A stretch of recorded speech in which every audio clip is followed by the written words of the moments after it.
My name is Richard Smith. I'm the Director General of Civil Aviation for the Cayman Islands. First of all, I'd like to say that this was not an easy decision for regulators globally. We never forget the reason why we are here, and we pay respect to the lives lost and why it was necessary for this to happen. This has been a very pronounced exercise. In fact, it's probably been the most scrutiny ever given to an aircraft in the history of civil aviation. And the exercise included not just the regulator for the manufacturer of the aircraft, which is the US FAA, but it included a joint commission of 9 regulatory authorities globally who gathered over the last 20 months or so to really scrutinize all the safety aspects of this aircraft, and at the end of that, declaring the aircraft safe is something we have confidence in, that we can also express our confidence that the aircraft is safe to return to service. So this follows not just the FAA's declaration, but also the declaration by authorities like the European Aviation Safety Agency, the Transport Canada Aviation Authority, and the UK Civil Aviation Authority.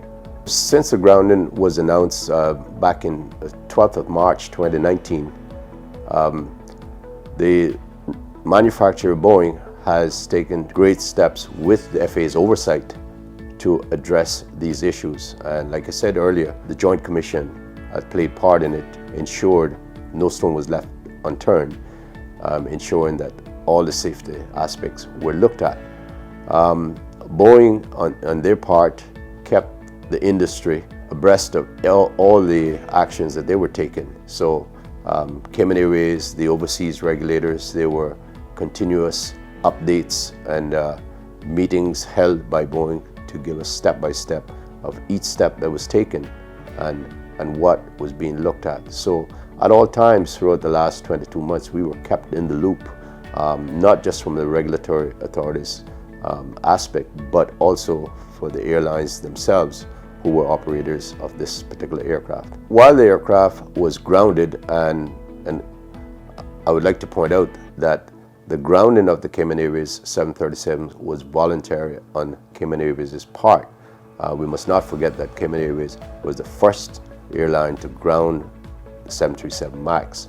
And so in that regard, Cayman Airways can be seen as a leader in the safety aspects and their considerations to the general public. Throughout the period that the aircraft had been grounded, Cayman Airways had been vigilant in keeping all the maintenance requirements for this aircraft in their storage maintenance program.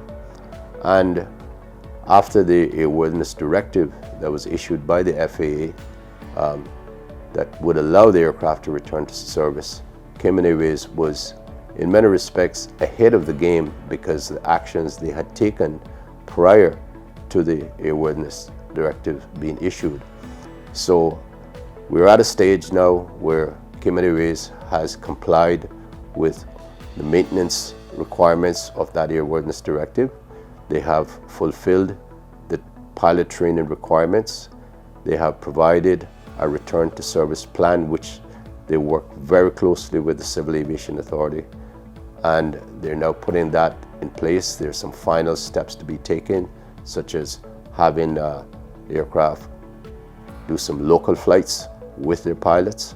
So we're at a stage where we're ready to certify the aircraft back to service under this full plan that Cayman Airways has provided. Going forward, as we've always done with Cayman Airways, we work very closely with all our AOC holders, Cayman Airways of course being our largest on-island air operator certificate holder. And we do work very closely with them with ongoing oversight, whether it's through their aircraft maintenance programs or their pilot programs. And the return to service of the MAX will be no different. We will continue working very closely with Cayman Airways on these programs, and we're confident as Cayman Airways being an operator for this particular aircraft, is able to meet all the compliance requirements to maintain the safety of this aircraft and its operation.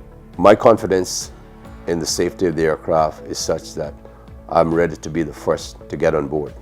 And actually, I'm just waiting for the day that Cayman Airways announced their first flight, and I can assure you I'll be there.